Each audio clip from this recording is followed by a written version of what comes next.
Assalamualaikum warahmatullahi wabarakatuh. Perkenalkan, nama saya Muhammad Zaki. Saya salah satu dosen di Prodi Pendidikan Agama Islam, Fakultas Agama Islam, Universitas Pesantren Tinggi Darul Ulum Jombang. Pada kesempatan kali ini, saya akan menjelaskan mengenai mata kuliah Pendidikan Pancasila yang saya ampu, yang akan saya paparkan dalam 3 aspek, yaitu DIA, Delivery, Interaction, dan Assessment. Mata kuliah Pendidikan Pancasila merupakan mata kuliah dasar umum bagi mahasiswa semester 1 pada program studi Pendidikan Agama Islam.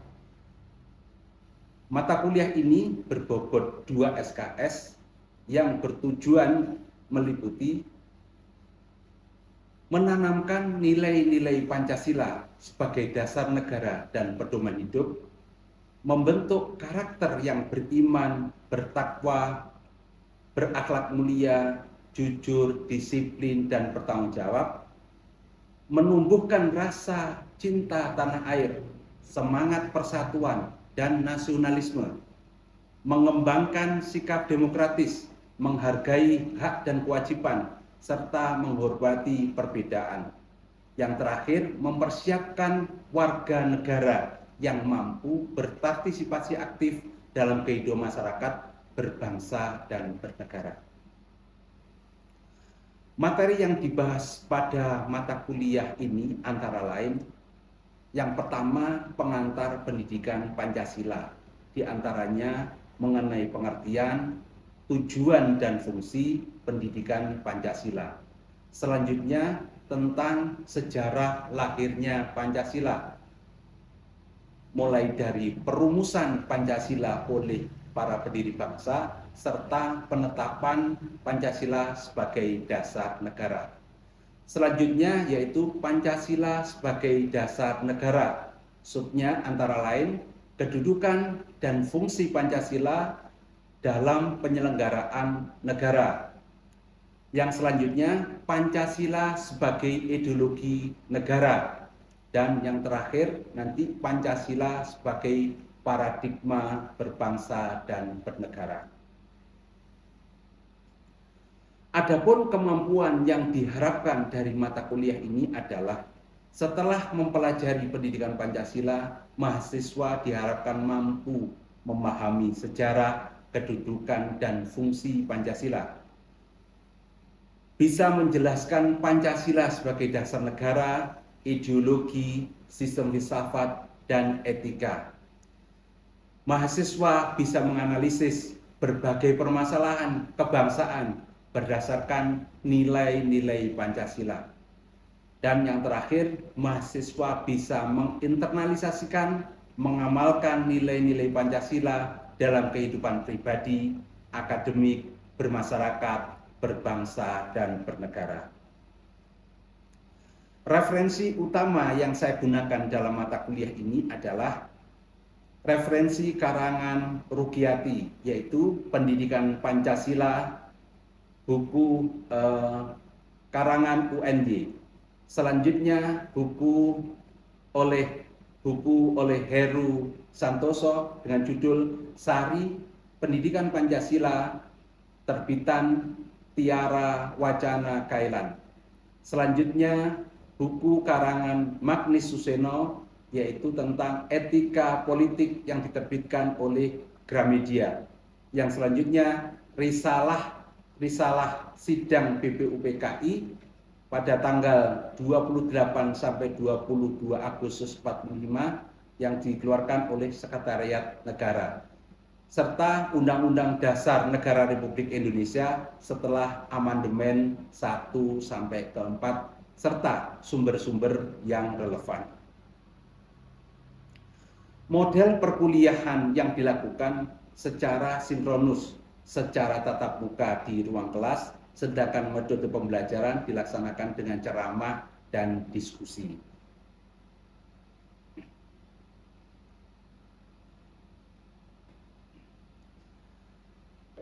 Perkuliahan ini dilaksanakan selama 16 pekan, terdiri dari 14 tatap muka dan 2 evaluasi berupa ujian tengah semester dan ujian akhir semester. Proses pembelajaran dilakukan tatap muka secara langsung di ruang kelas serta menggunakan Google Drive atau Classroom sebagai media sharing materi dan pengumpulan tugas-tugas. Materi perkuliahan akan diunggah maksimal 1 hari sebelum perkuliahan dilaksanakan sehingga mahasiswa dapat diberi kesempatan untuk mempelajari materi tersebut. Untuk asesmen pembelajaran ini akan dilaksanakan melalui tugas dan evaluasi sumatif. Tugas diterbitkan 2 kali dalam bentuk tugas individu dan tugas kelompok. Untuk tugas individu berupa pembuatan resume atau video personal branding yang bertujuan untuk melatih mahasiswa bisa berinteraksi, menjelaskan tentang kemampuan diri yang telah didapatkan selama perkuliahan. Selanjutnya tugas kelompok berupa makalah, di mana setiap kelompok mendapatkan 1 tema untuk dipelajari, kemudian dipresentasikan setiap pekannya secara bergantian. Kedua jenis tugas tersebut bertujuan agar mahasiswa memiliki kemampuan untuk menyelesaikan masalah dengan baik, baik secara individu maupun secara kelompok.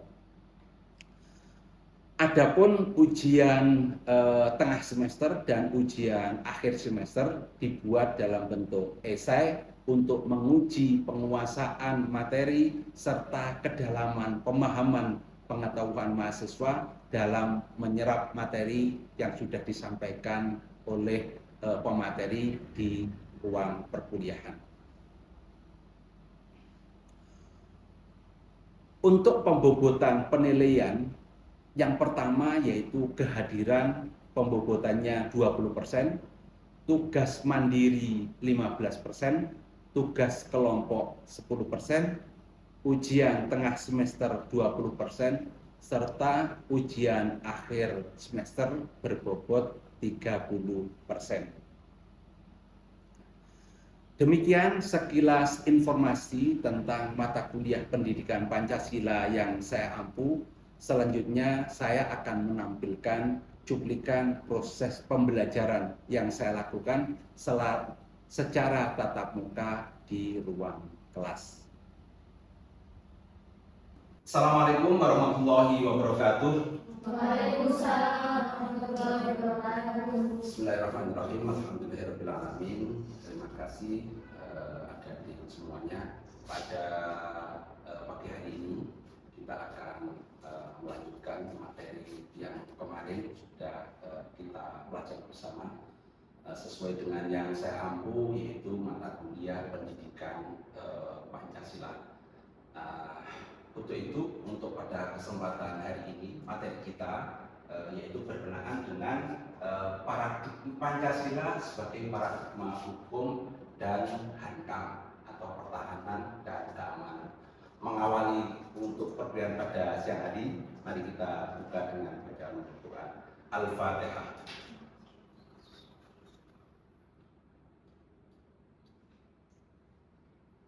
Amin. Terima kasih. Kemarin pada pertemuan sebelumnya kita sudah membahas beberapa hal kaitannya dengan Pancasila sebagai paradigma ekonomi. Kalau pada hari ini kita mempelajari dengan paradigma hukum, maka ini akan berkelanjutan. Kalau yang kemarin paradigma ekonomi, bagaimana kita menjadikan Pancasila sebagai landasan bernegara dalam hal perekonomian. Jadi perekonomian kita, cara kita misalkan berdagang atau misalkan sebagai dasar daripada pembuatan aturan-aturan itu harus berdasarkan Pancasila dan Undang-Undang Dasar 1945. Nah,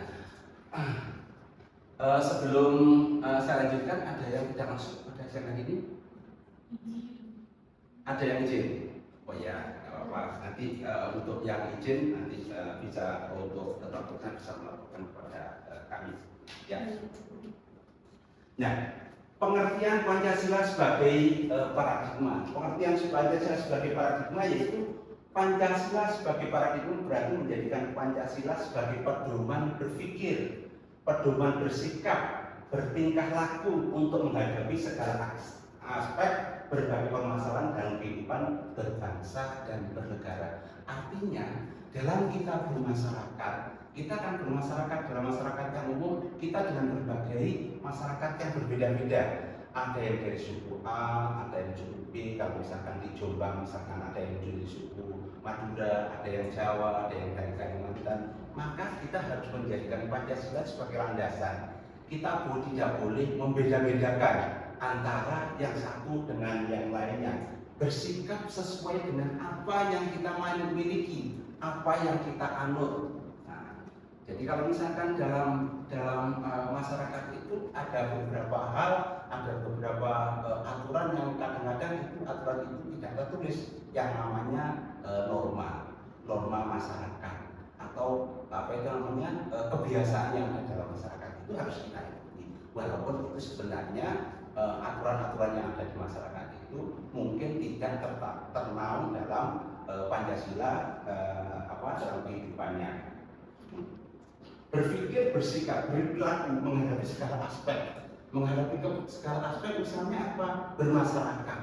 Misalkan dalam apa? Dalam berdiskusi, dalam bermasyarakat, dalam berorganisasi. Kita menggunakan aspek-aspek yang ada dalam Pancasila itu sebagai landasannya. Jadi misalkan berdiskusi, terus kemudian bagaimana kita berdiskusi sesuai dengan ajaran apa, sesuai dengan paradigma yang ada dalam Pancasila. Demokratis, saling menghormati, saling menghargai. Terus kemudian kalau misalkan kita menjadi tokoh masyarakat atau kita menjadi sentra dari masyarakat, bagaimana kita menghargai masyarakat yang lain. Nah, kalau di dalam masyarakat kan kita tidak tahu masyarakat kita itu lingkungan pendidikannya seperti apa. Ada yang pendidikannya hanya lulus SD, ada yang tidak sekolah, ada yang perguruan tinggi, ada yang dari pesantren. Maka bagaimana kita bersikap, bagaimana kita mengolah, bagaimana kita mengelola diri, bagaimana kita mengelola emosi agar masyarakat yang lain tidak tersinggung terhadap sikap apa yang kita lakukan, sehingga ini akan menjadi paradigma, akan menjadi perilaku kita yang nanti akan dilihat oleh masyarakat. Oh iya, masyarakat kita atau orang itu baik karena melaksanakan hal-hal yang sesuai yang ada dalam Pancasila. Nah, Pancasila sebagai paradigma hukum adalah pemahaman bahwa Pancasila sebagai ideologi dasar falsafah negara yang memainkan peran utama dalam bentuk mengarahkan dan memberikan landasan nilai hukum dan sistem peradilan yang ada di masyarakat. Sumber dari segala sumber hukum adalah Pancasila. Jadi tidak ada aturan-aturan yang ada dalam pemerintah, hukum yang ada dalam pemerintah yang bertentangan dengan Pancasila, tidak ada. Aturan tentang apa? Aturan tentang pemilu misalkan, undang-undang pemilu, undang-undang kepartaian, undang-undang dalam organisasi, ataupun undang-undang dalam peraturan daerah, pasti semuanya akan mengacu kepada Pancasila. Tidak boleh ada yang bertentangan dengan Pancasila. Maka dalam setiap organisasi, maka asasnya harus berasas Pancasila. Itu karena itulah sebabnya maka Pancasila sebagai paradigma untuk hukum atau sumber dari segala sumber hukum yang ada di masyarakat kita. Nah, barangkali sebelumnya ada yang bertanya? Oh ya, silakan. Kita sebagai masyarakat, gimana caranya kita itu bisa mengaplikasikan perilaku sesuai dengan dasar Pancasila yang sudah Bapak jelaskan? Oke, terima kasih. Mbak siapa? Mbak Kurotul Aini. Ya. Jadi bagaimana kita berperilaku dalam masyarakat yang sesuai dengan Pancasila? Kita tahu dalam Pancasila kita, dalam sila-sila ada ketuhanan yang Maha Esa, ada kemanusiaan yang adil dan beradab, ada kerakyatan yang dipimpin oleh hikmat, ada keadilan sosial bagi seluruh rakyat Indonesia. Maka itu yang harus menjadi pedoman kita dalam melaksanakan kegiatan. Misalkan kita agama Islam, terus kemudian ada agama lain yang ada di masyarakat kita, maka kita harus toleran. Kalau misalkan masyarakat ada di sekitar tempat ibadah kita, terus kemudian tempat ibadah yang masyarakat yang lain ada di sebelah kita, maka kita harus toleransi. Kapan kita akan melaksanakan peribadatan yang tidak mengganggu peribadatan masyarakat yang lain? Jadi misalkan ada di sekitar kita, misalkan ada gereja, misalkan atau ada tempat ibadat yang lain seperti di Ngoro itu, di Ngepeh itu ada masyarakat yang punya 3 tempat ibadah dalam satu kesatuan, dalam satu lingkungan. Jadi ada masjid, ada gereja, dan satunya ada pura. Jadi masyarakat di situ berkolaborasi bagaimana untuk menjaga kondisivitas masyarakat yang ingin beribadat sesuai dengan akidahnya, agama yang ingin beribadah sesuai dengan peribadahnya. Disepakati bersama atas dasar kemanusiaan, atas dasar keadilan, atas dasar nilai-nilai yang ada. Kalau misalkan kita menjadi tokoh masyarakat atau pemimpin masyarakat, kita harus adil. Jadi kemudian misalkan kita menjadi tokoh masyarakat, kemudian kita diberi amanat untuk memberikan saluran bantuan sosial misalkan, tidak boleh misalkan kita kemudian mengutamakan saudara-saudara kita, misalkan itu namanya tidak sesuai dengan nilai-nilai Pancasila. Maka kita harus menyesuaikan itu. Yang lebih membutuhkan siapa, aturan jumlah Indonesia dari pemerintah seperti apa, harus kita salurkan dengan bagaimana, itu sesuai dengan aturan-aturan yang ada dalam Pancasila. Keadilan sosial bagi seluruh rakyat Indonesia, menjaga persatuan, menjaga harmonisasi yang ada dalam masyarakat. Itu ya. Nah, ini paradigma atau definisi menurut salah satu tokoh yang ada di negara kita, bahwa segala pemikiran tentang hukum harus dikaitkan dengan kerangka dasar pembangunan nasional. Pembangunan nasional itu bagaimana? Pembangunan yang menyeluruh. Artinya bahwa seluruh pembangunan yang ada di Indonesia itu harus untuk kebutuhan atau untuk kepentingan nasional, sehingga nanti masyarakat yang ada dalam lingkungan tersebut atau masyarakat Indonesia bisa menikmati bahwa pembangunan yang ada itu adalah pembangunan untuk masyarakat, untuk berbangsa dan bernegara. Nah, ini Pancasila sebagai politik hukum yang ada di Indonesia. Secara yuridis terdapat beberapa alasan bahwa Pancasila menjadi paradigma dalam pembangunan politik hukum yang ada di Indonesia. Satu, Undang-Undang Dasar 1945. Undang-Undang Dasar yang terdiri dari sila-sila, di antaranya yang ada pasal-pasalnya yang mengatur tentang kekayaan, yang mengatur tentang hubungan antar masyarakat, yang mengatur dengan hak dan kewajiban dan sebagainya. Misalkan pasal tentang agama, pasal tentang ekonomi, pasal tentang minerba, itu ada semuanya dalam Undang-Undang Dasar 1945. Kedudukan Pancasila sebagai sumber dari segala sumber hukum, sebagaimana tadi yang saya sampaikan di awal, Pancasila sebagai sumber dari segala sumber hukum. Artinya bahwa seluruh aturan, seluruh perundang-undangan harus sesuai dengan Pancasila dan Undang-Undang Dasar 1945. Kalau misalkan bagaimana dengan aturan-aturan yang ada dalam masyarakat, Pancasila itu lahir dari nilai-nilai yang ada dalam masyarakat. Sehingga masyarakat kita dulu sebelum ada Pancasila, mereka sudah punya aturan, mereka sudah punya hukum. Nah, di antara nilai-nilai itulah yang menjadi dasar, menjadi kerangka acuan, kemudian dirumuskan menjadi Pancasila. Pancasila sebagai sumber dari segala sumber hukum. Tidak boleh ada aturan yang yang menyimpang dari ini. Kemudian ada aturan atau undang-undang berdasarkan ajaran agama misalnya. Tidak boleh, karena negara kita berasaskan Pancasila dan Undang-Undang Dasar 1945.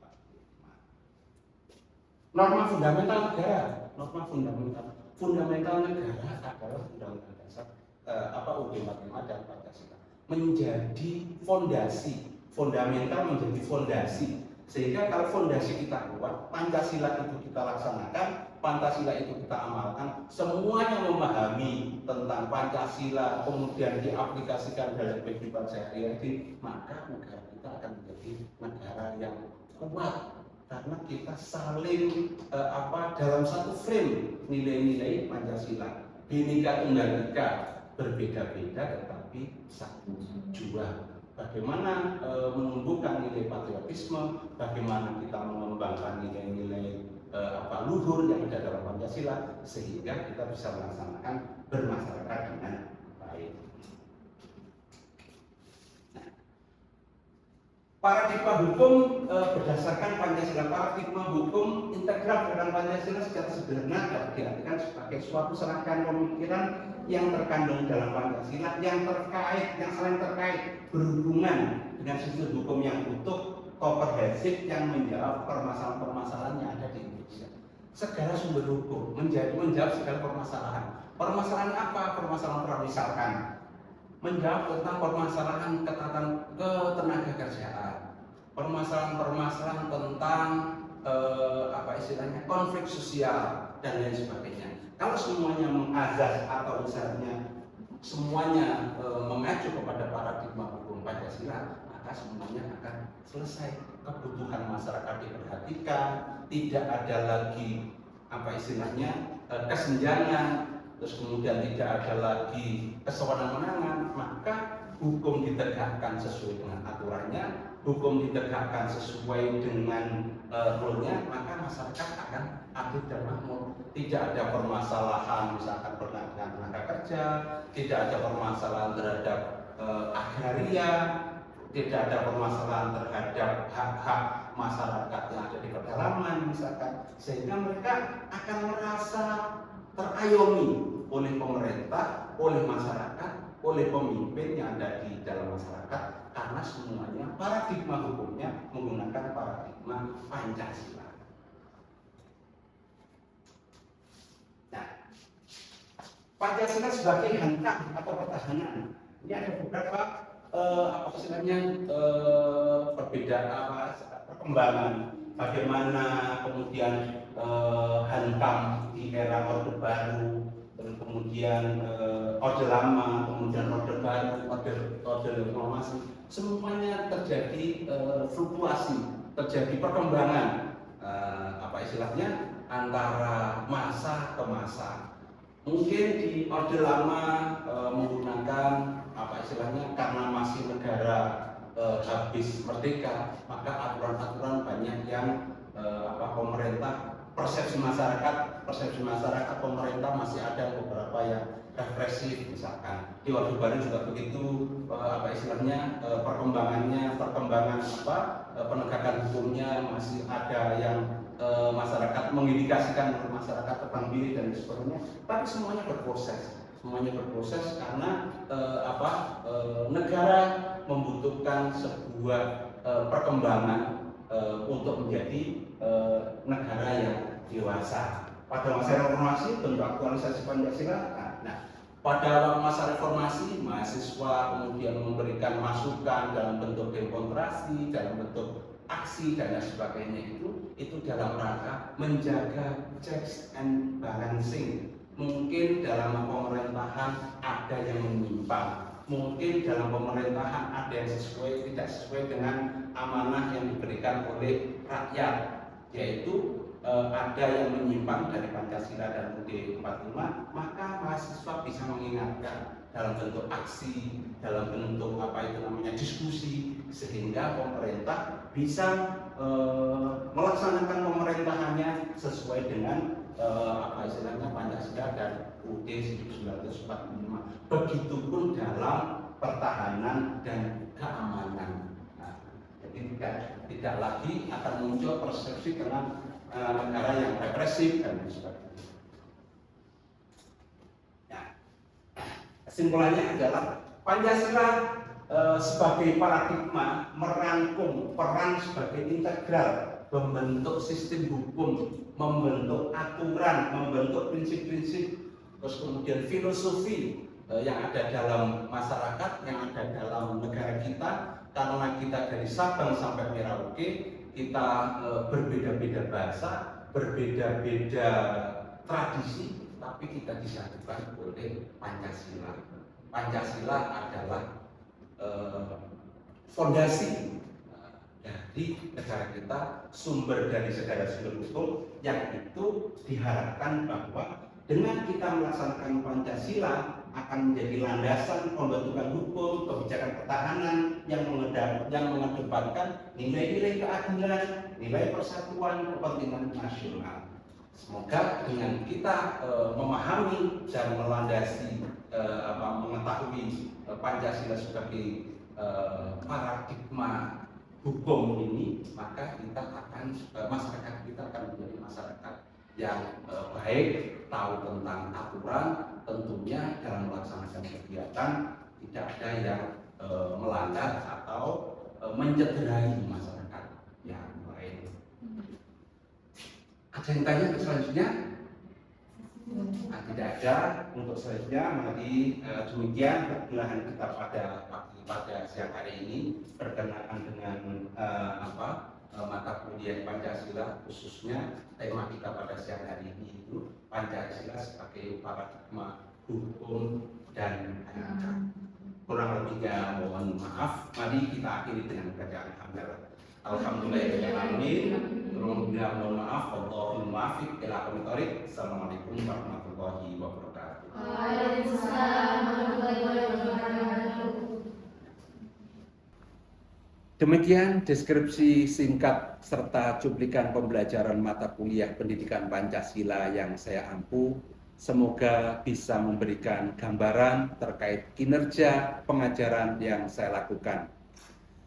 Saya mengucapkan terima kasih kepada seluruh tim penilai, Kementerian Pendidikan Tinggi, Sains dan Teknologi, Kemenristek Saintek, Dirjen Dikti, dan seluruh panitia sertifikasi dosen tahun 2026. Tidak lupa saya ucapkan terima kasih kepada Universitas Pesantren Tinggi Darul Ulum Jombang dan rekan-rekan sejawat serta rekan-rekan mahasiswa yang telah membantu saya. Demikian yang bisa saya sampaikan, kurang lebihnya saya mohon maaf yang sebesar-besarnya. Wallahul muwaffiq ila aqwamit thoriq. Assalamualaikum warahmatullahi wabarakatuh.